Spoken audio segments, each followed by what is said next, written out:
Cerdas emosi jualan. Jangan meludahi jualanmu sendiri.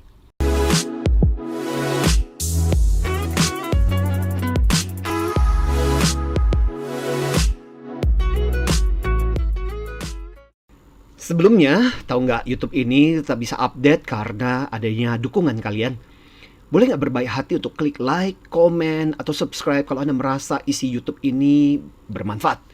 Thanks-nya dari saya, dan yuk kita lanjutkan pembahasannya. Baru-baru ini, publik kita heboh. Seorang tukang bakso ketahuan lewat rekaman CCTV sedang meludahi jualannya sendiri. Bayangkan, bagaimana respon pembelinya ketika tahu bahwa mangkok bakso yang dibelinya telah diludahi. Bukan hanya kecewa, tapi juga marah. Dan kita pun geleng-geleng kepala. Justru di saat orang ingin punya banyak pembeli, ingin pembeli merasa puas, ini kok ya tega-teganya meludahi mangkok jualannya sendiri. Tapi berita semacam ini bukanlah berita yang baru. Di negeri kita ini, kita banyak disuguhi dengan berita-berita soal orang yang melakukan berbagai hal jahat lewat dagangannya. Bahkan kita menyaksikan bagaimana kisah bakso yang dicampur dengan daging tikus dan lain-lain. Kerupuk yang dimasak dengan plastik, agar gurih dan lain-lain. Pertanyaannya, apa nggak memikirkan akibatnya buat orang lain? Jawabnya adalah, mereka memang tidak peduli. Dan mereka pun tidak memikirkan akibat jangka panjangnya dari apa yang dilakukannya. Dari sisi bisnis, yang penting untung. Meskipun yang lain buntung, itu kan urusan orang lain.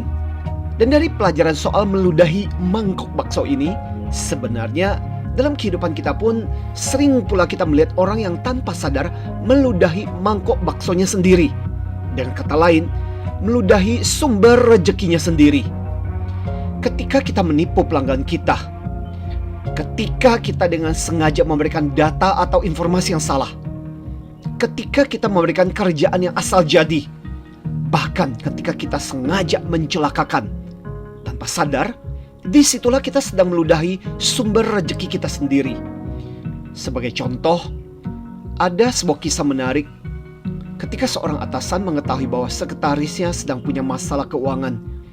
Ia ingin bantu kondisi sekretarisnya itu. Dan kebetulan ia tahu bahwa suaminya si sekretaris itu sangat pintar soal otomotif. Maka dengan meminta bantuan suami sekretarisnya itu, mobilnya dilakukan modifikasi. Untuk jasanya itu, sengaja atasannya ini memberikan bayaran yang cukup tinggi. Sebenarnya ia ingin membantu sekretarisnya itu. Ternyata setelah selesai, tanpa sepengetahuan atasannya, si sekretarisnya ini kong kali kong sama suaminya, yakni mempreteli spare part mobil mewahnya atasan ini. Lalu diganti yang kondisinya lebih buruk. Yang asli dijual sama mereka. Beberapa waktu kemudian, akhirnya ini pun ketahuan oleh si atasannya itu. Si sekretarisnya ini sampai dipanggil dan diinterogasi. Dan dengan bercucuran air mata, si sekretaris ini mengakui kesalahannya. Tapi reputasi si sekretaris ini jadi terlanjur rusak. Atasannya begitu kecewa. Di akhir tahun, si sekretaris ini akhirnya diminta untuk resign. Padahal itu atasan yang termasuk terkenal sangat baik dan murah hati. Nah, kembali kepada kasus penjual yang meludahi mangkok baksonya sendiri. Justru dari kejadian orang yang meludahi jualannya, kita bisa memetik 3 pelajaran utama. Pertama-tama, hanya orang yang tidak bangga dengan hasil kerjanya sendiri yang mau meludahi jualannya.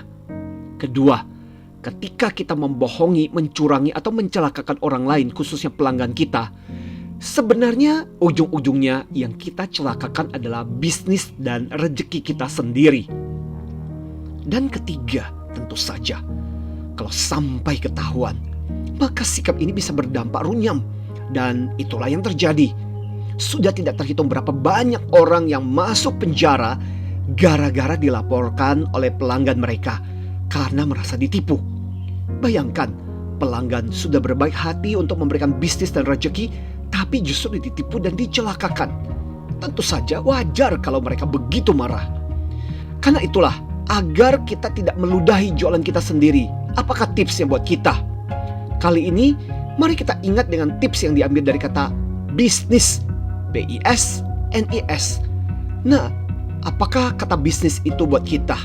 Pertama-tama B, yakni banggalah dengan jualanmu. Bayangkanlah kalau kamu menjual pada dirimu sendiri, apakah kamu mau membeli barangmu sendiri? Ingatlah pepatah dari Martin Luther King. Kalaupun kamu cuma penyapu jalan, lakukanlah pekerjaan menyapu itu sama seperti seorang Shakespeare menulis puisinya, sama seperti Picasso membuat lukisannya, sama seperti Michelangelo membuat pahatannya. Sehingga saat kamu melakukan pekerjaanmu, berhentilah penghuni surga dan bumi dan berkata, wow, di sini hiduplah seorang penyapu jalan yang luar biasa. Jadi, banggalah. Lantas huruf I, artinya apa? Ingatlah jangka panjang. Jangan cuma sesat doang, tapi pikirkanlah untuk jangka panjang. Jaga, jangan sampai hubungan dan kepercayaan jadi rusak. Lantas huruf S, semarah-marahnya jangan sampai merugikan orang lain. Kadang customer bisa nyebelin. Kalaupun marah dengan mereka, jangan sampai merugikan mereka. Lalu berikutnya huruf N, yakni nikmatilah saat pelanggan kita puas, bukan saat dia celaka. Bayangkan ketika kita bisa bantu mereka, bikin hidup mereka lebih mudah. Bukankah itu sesuatu yang berguna? Kalaupun kita nggak dapat uang, kita mendapatkan pahalanya. Lantas berikutnya huruf I, yakni ingatlah karma akan kembali pada kita. Ada hukum yang namanya hukum tabur tuai. Apa yang kita tabur akan kita tuai. Kalau kita lakukan ini pada orang lain, suatu ketika orang lain akan lakukan pada diri kita. Atau kalaupun bukan pada diri kita, bisa pada orang lain yang kita cintai, keluarga kita misalnya. So hati-hati. Dan akhirnya huruf S terakhir, yakni segalanya akan dipertanggungjawabkan. Paling enggak, suatu ketika apa yang kita lakukan akan kita pertanggungjawabkan lagi kepada Tuhan. Jangan sampai apa yang kita lakukan ujung-ujungnya berdampak buruk buat bisnis kita, dan jiwa dan moral kita pun jadi rusak karena telah melakukan hal yang bertentangan dengan hukum-hukum agama dan kemanusiaan. So mulai sekarang, jangan lagi meludahi mangkok jualan kita. Jangan sampai kita justru meludahi sumber rejeki dan masa depan kita. Demikianlah dari saya, Anthony Dio Martin dari HR Excellency.